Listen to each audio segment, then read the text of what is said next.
Dikelilingi pegunungan aktif, memiliki bentangan lautan pasir lebih dari 6.000 hektar, serta berada di irisan 4 kabupaten Jawa Timur, yaitu Pasuruan,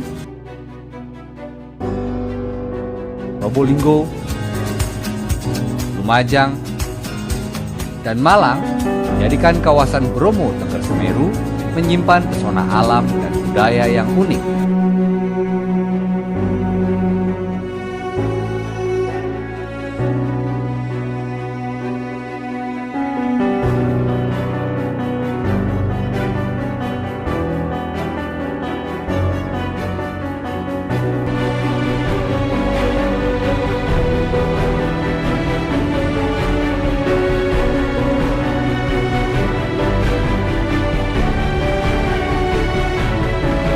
Memulai perjalanan dari Jakarta ke kawasan Bromo tidaklah sulit.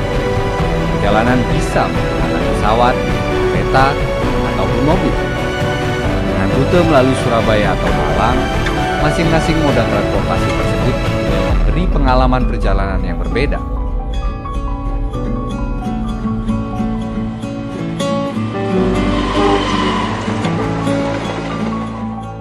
Untuk merasakan ragam destinasi di 4 kabupaten yang mengelilingi Bromo, kita dapat memulai perjalanan dari Surabaya.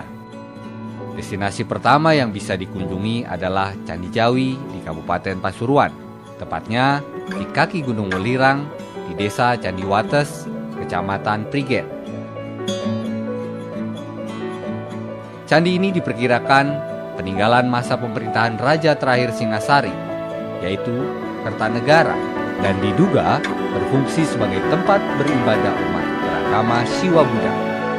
Candi yang telah runtuh ini dibangun dan disempurnakan kembali pada tahun 1975. Namun sejumlah arca Siwa yang diyakini ada di dalamnya sudah tidak ditemukan di lingkungan candi.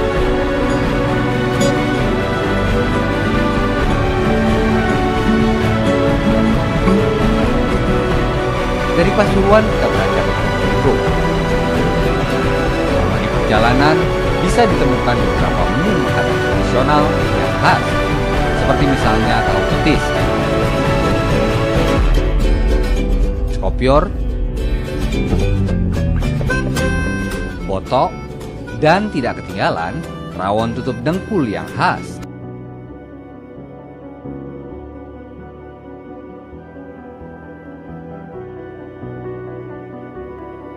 Jika di Pasuruan terdapat Candi Jawi peninggalan Kerajaan Singasari, di Probolinggo terdapat air terjun Mada Karipura yang berhubungan dengan Majapahit.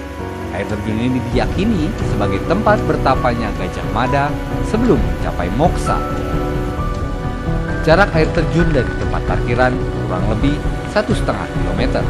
Saat memasuki kawasan air terjun, pengunjung sangat disarankan menggunakan jas hujan dan sandal. Karena lokasi yang dikunjungi penuh dengan guyuran air dari balik tebing. Dan bagi yang senang swafoto, sebaiknya menyiapkan perangkat yang sifatnya di air.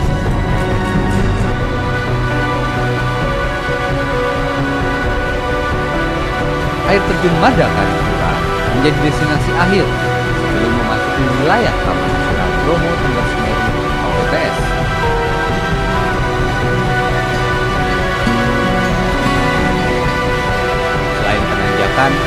Area yang bisa dimanfaatkan menikmati matahari terbit adalah puncak D29. Puncak ini bisa dicapai 15 menit dari Desa Argosari, Kecamatan Sinduro.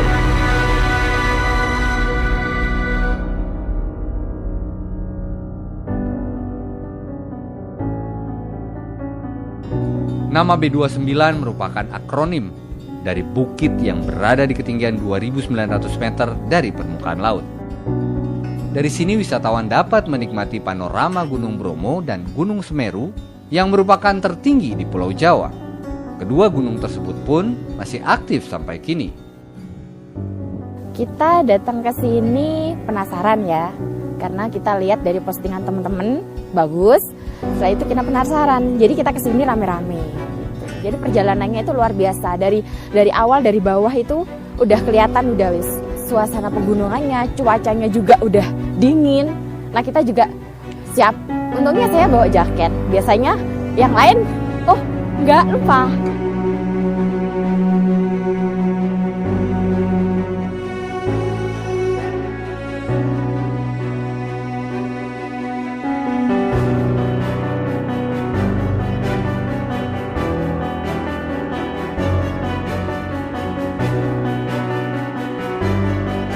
Kawasan BTS dihuni oleh suku Tengger. Mereka meyakini secara turun-temurun bahwa mereka adalah keturunan Rara Anteng dan Suku Seger, pasangan kekasih dalam legenda Bromo. Kata Teng diambil dari nama Rara Anteng dan Ger dari nama Seger. Raden Kusuma dipercaya melatar belakangi munculnya upacara yatnya Sodo suku Tengger, di mana upacara itu dilakukan sebagai penghormatan kepada Raden Kusuma yang rela berkorban untuk keselamatan masyarakat Tengger dari Amuk Bromo.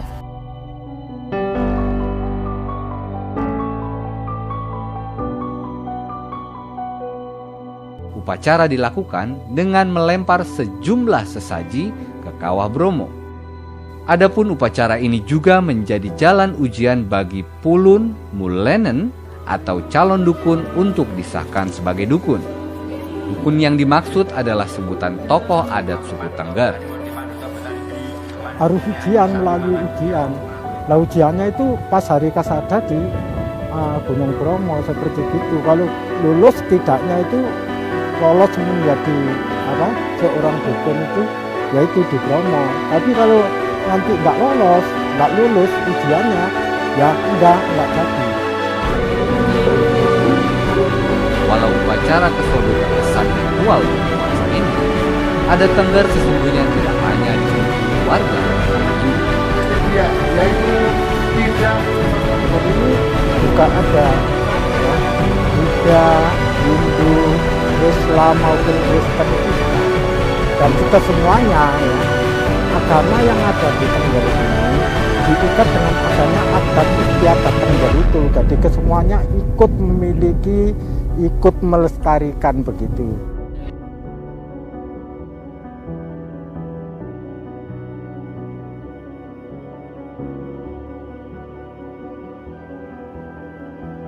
Lain upacara yang unik, suku Tengger juga memiliki tradisi lainnya, seperti misalnya cara menerima tamu, yang biasanya dilakukan di dapur.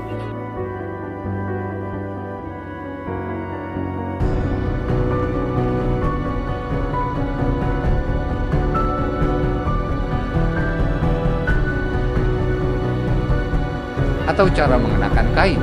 Ikatan kain di depan ditunjukkan bagi yang telah berkeluarga, sedangkan ikatan di samping untuk yang masih lajang. Ya ini memang sudah tradisi ya, biarpun jaketnya itu sangat bagus, harganya jutaan ya tetap. Nah, dan di sini prinsipnya di Tengger ya, sekitar Tengger, Bromo Tengger Semeru ini. Biasanya kalau tidak punya sarung, orang itu ditertawai orang. Oh berarti itu biarpun rumahnya tingkat mau punya belakang, nggak punya sarung itu orang larang biasanya. Kalau yang ada di dapur, terutama ya musim dingin seperti gini ya, dingin seperti ini, kami langsung ke dapur. Jadi itu kan juga ada biangan, ya namanya iahat di tahun itu ada biangan itu.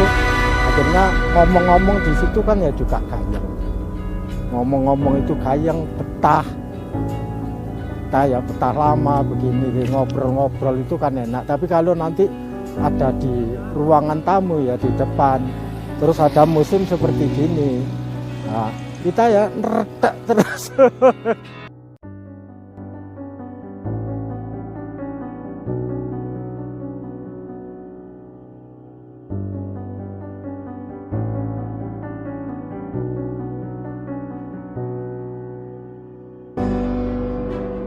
Tidak hanya keunikan adatnya, setiap tahun digelar festival musik jazz bertaraf internasional.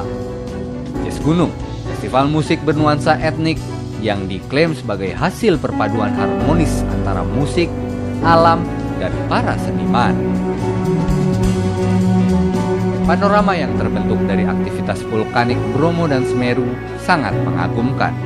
mulai dari Kawah Bromo, lautan pasir, hingga kawasan stepa yang biasa disebut Bukit Teletabis.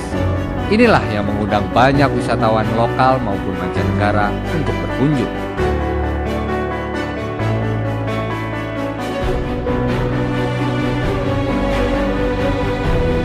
Kunjungan wisatawan ke Bromo setidaknya lebih dari 1,5 juta orang per tahunnya. Hal ini tak lepas dari usaha warga dan pemerintah untuk membangun ekosistem pariwisatanya. Bromo itu sebetulnya mulai menggeliat itu karena ada potensi budayanya.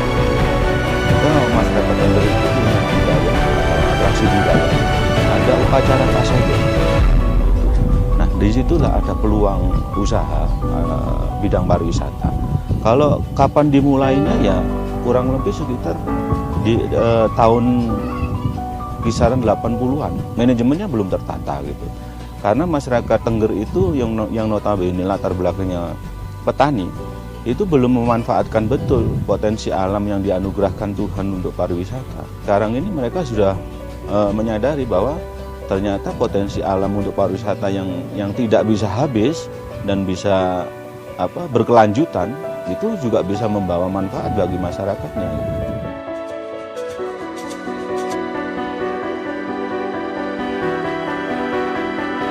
Wisata Bromo bisa dibilang identik dengan penjelajahan areanya yang menggunakan kuda ataupun mobil jeep. Untuk jeep sendiri, saat ini setidaknya terdapat 1.200 jeep yang beroperasi melayani wisatawan Bromo.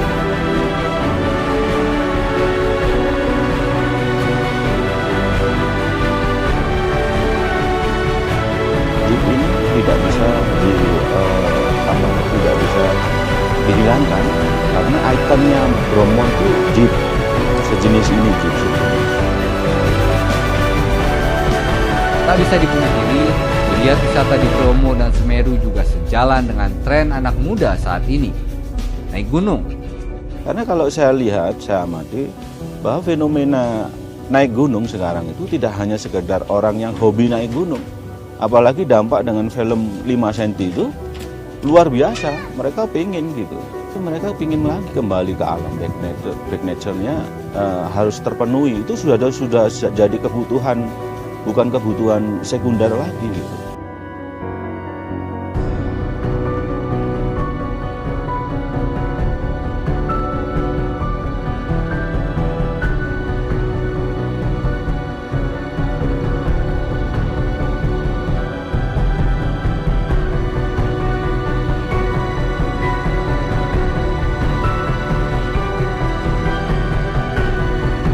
Gunung Semeru memiliki cerita tersendiri bagi saya karena ini ke-5 kalinya saya kesini dan mungkin ini yang paling berkesan di Pulau Jawa, gunung yang harus saya datangi kembali. Ini itu perjalanan pertama kali saya mendaki. Pertama kali banget mendaki namanya gunung karena saya belum pernah menikmati yang namanya gunung. Kebiasaan kan pantai, apa-apa pantai, cewek kan kemana-mana pasti pantai. Ini merupakan tes kemampuan diri saya sampai mana saya bisa mencapai gunung. Kalau di Banjarmasin itu nggak ada gunung, jadi saya tidak tahu gunung itu kayak gimana. Biasanya coba gimana sih rasanya.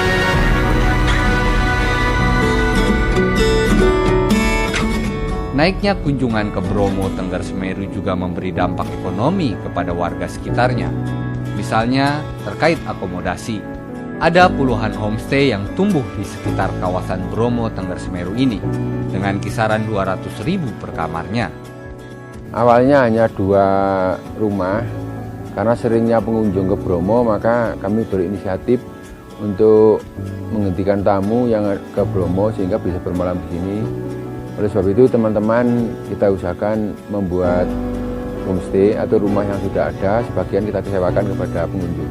Idenya kebetulan saya dulu juga mantan kepala desa, sehingga kami berpikir bagaimana kedepannya masyarakat Ngadas ini tidak hanya melihat saja pengunjung yang ke Bromo, tapi bisa menjadi pelaku wisata khususnya yang ada di Kabupaten Malang. Fasilitas homestay yang ada juga mulai dari selimut, terus kasur, kamar mandi, yang mana kalau di daerah dingin ada air panasnya juga. Tempat untuk makan belum ada, sehingga tamu yang ada di homestay ini mesti dimasakkan oleh yang punya rumah.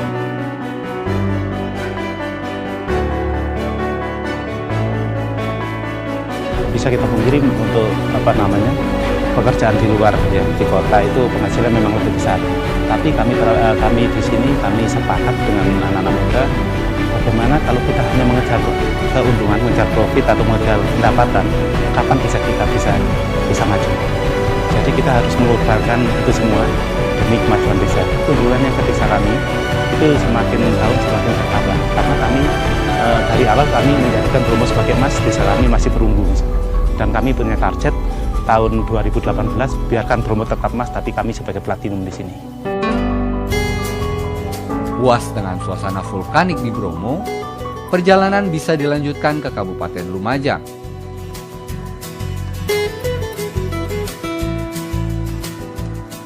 Di sini, terdapat salah satu kawasan air terjun menakjubkan yang dimiliki Indonesia, Tumpak Sewu.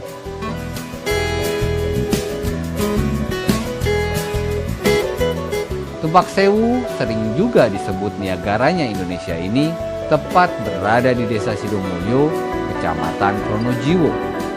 Air terjun ini diabadikan dalam foto untuk pertama kalinya oleh Belanda sekitar pengunjung 1800-an.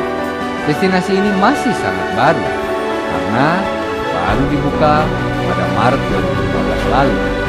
Ada kunjungan wisatawan 1-2 seperti itu, terus tapi kita perlukan terus lewat kita kebetulan kita juga sebagai pecinta alam juga, jadi banyak teman-teman komunitas kita undang di sini, terus kita perkenalkan teman-teman kita lewat Facebook, Instagram, lewat Twitter, DM, lewat Facebook seperti itu. Akhirnya banyak yang komen suka, akhirnya suka, penasaran kesini lagi. Banyak sekali tantangannya itu, terutama dari penduduk sekitar itu tidak percaya kalau ini bisa dibuka untuk wisata. Bisa siapa yang mau berkunjung ke sini itu kan tempat orang cari kayu bakar, cari kayak rumput seperti itu. Sampai kita dibilang kayak orang gila saja. Tapi alhamdulillah sekarang penduduk sudah pada sadar semuanya kalau ini bisa merubah mindset penduduk di sini, bisa merubah perekonomiannya untuk lingkungan di sini. Alhamdulillah. Begitu dibuka akhirnya wow. Sampai pengunjung dari luar negeri pun ke sini pertama kali melihat itu, wah ini Niagara ini, seperti itu.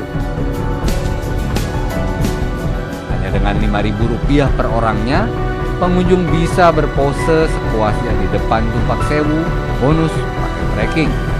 Menelusuri aliran Tumpak Sewu yang cukup menantang, sepanjang perjalanan tidak hanya melihat Tumpak Sewu, tapi juga banyak lagi air terjun lainnya, seperti misalnya Goa Bidadari dan Goa Tetes ini. Paling tidak butuh waktu 3 jam untuk menelusuri seluruh rute, termasuk lokasi. Namun karena ini destinasi baru, banyak tantangan yang dihadapi para pengelola. Perlu sekali, sangat perlu sekali. Akhirnya itu yang sangat perlu sekali dari SDM itu. Akhirnya kita 11 kali, terutama untuk keterampilan, kerajinan, oleh-oleh, terus bahasa. Alhamdulillah karena orang-orang asing, turis-turis asing mulai banyak yang kesini, dan itu yang paling kerepotan itu bahasa asingnya teman-teman di sini.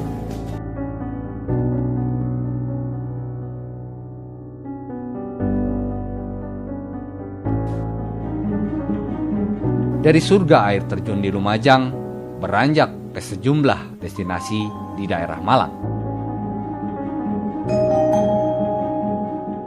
Memasuki kota Malang, wisatawan disuguhkan penataan kampung yang bersifat tematik. Kampung warna-warni adalah salah satunya.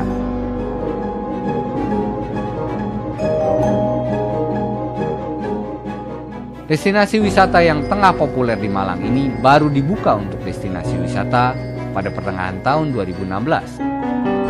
Karena sebelum menjadi warna-warni seperti sekarang, dulunya kampung tepian sungai ini hanyalah hunian warga seperti pada umumnya. Hingga akhirnya muncul ide mahasiswa Universitas Muhammadiyah Malang untuk mempercantik kampung yang dulunya dipandang kumuh. Gimana Pak kalau kampung ini dijadikan kampung warna-warni? Yang gimana? Ya dicat baik genteng maupun tembok-temboknya. Ya saya selaku ketua RW yang juga ingin lebih baik, ya saya iyai saja. Pendapat saya waktu dicat itu ya mau ada pengecat itu, saya kira habis dicat cantik ya sudah gitu aja. Saya tidak mengira kalau justru jadi seperti sekarang, di luar dugaan. Dan Butuh waktu bagi warga untuk menyesuaikan diri akibat kampung tiba-tiba ramai dikunjungi wisatawan. Awal-awalnya begitu, karena memang biasanya bisa kerja, bikin apa di halaman sendiri. Sekarang kan jalan lalang orang nggak bisa ya. Istirahat tenang, bisa tidur, sekarang kan nggak bisa. Tapi lama-lama alhamdulillah mereka bisa menerima karena lama-lama sudah adaptasi, kemudian ya sudah kebiasaan seperti itu, enggak masalah sekarang. Dulu sepi, kampungnya kumuh. Kalau ada orang ke sini semua bingung kok ada orang gitu. Ya agak senang yang sekarang sih, bisa rame gitu.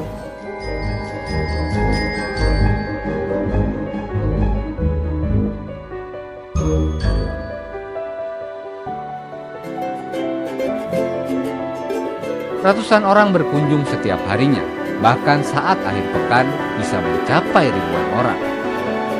Dengan membayar Rp2.000 per orangnya, pengunjung bisa berkeliling kampung sepuasnya. Distribusi tiket akan dimanfaatkan untuk pemeliharaan cat. Kalau masalah tiket itu gini, yang mengganggu dulu dekanya dari Unmul ya, kan datang ke saya, Pak, ini pengecatan sudah selesai, jadi Bapak harus berdiri sendiri, jadi perbaikan atau pembenahan tiket 1, 2, 3 bulan umum harus bisa mengejar ulang sendiri. Bisa mengganti dana. Bagaimana caranya Pak? Sedangkan orang sini dimakan aja susah, tiket lagi. Ini nanti di mana-mana tempat wisata itu tidak ada yang gratis. Coba aja pakai karcis kan seperti itu. Konsep kampung ini pun akhirnya menginisiasi kampung di seberangnya. Dan muncullah kampung 3D, konsep kampung yang dipenuhi mural-mural 3 dimensi.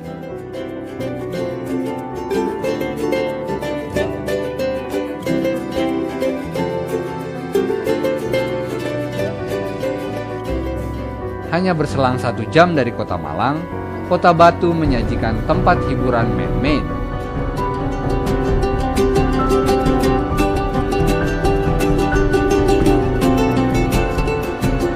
Wisata edukasi safari di Jatim Park 2 untuk melihat beragam satwa dari berbagai belahan dunia. Permainan mendebarkannya adalah saat memancing harimau. Pengunjung mengumpankan daging ke arah harimau di bawahnya.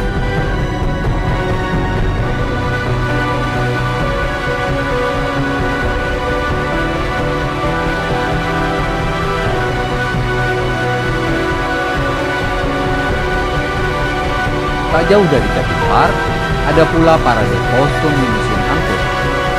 Saya yang melewatkan, mari melihat koleksi mobil tua.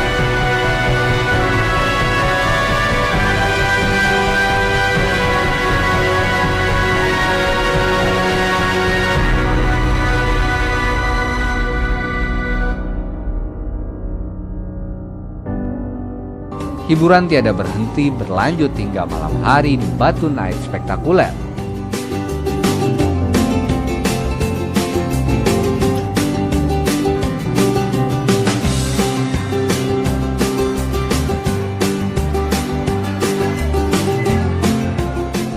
Malam tak lengkap tanpa mencoba kuliner bakso khas Malang yang terkenal seantero Indonesia. Salah satu tujuan favorit misalnya bakso Presiden. Antriannya kadang sampai mengular untuk merasakan sensasi makan bakso di depan rel kereta.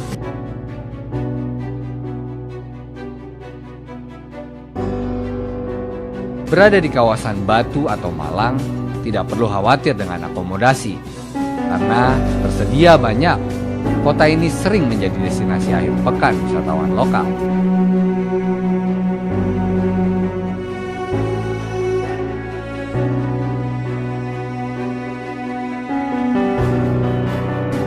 Malang juga tersohor sebagai penghasil apel, dan siapapun Anda berkesempatan untuk memetik apel langsung di perkebunan warga yang telah dibuka untuk agrowisata sejak 2004.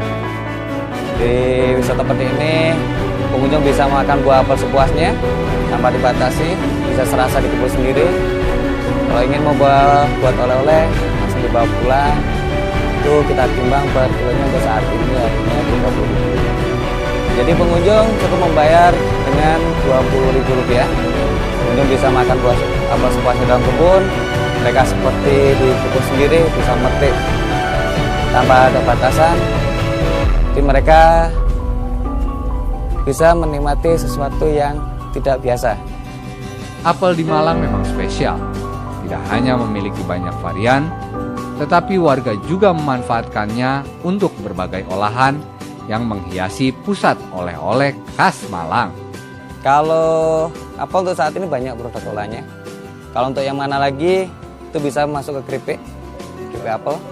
Kalau untuk yang room beauty, itu bahan pembuatan sari apel. Yang granny semit, itu pembuatan cider. Menikmati Bromo Tengger Semeru bukan berarti identik dengan pegunungan dan medan yang berat, tapi juga destinasi di sekitarnya yang sayang untuk dilewatkan. Sediakan waktu Anda, kemas barang Anda, mari berlibur.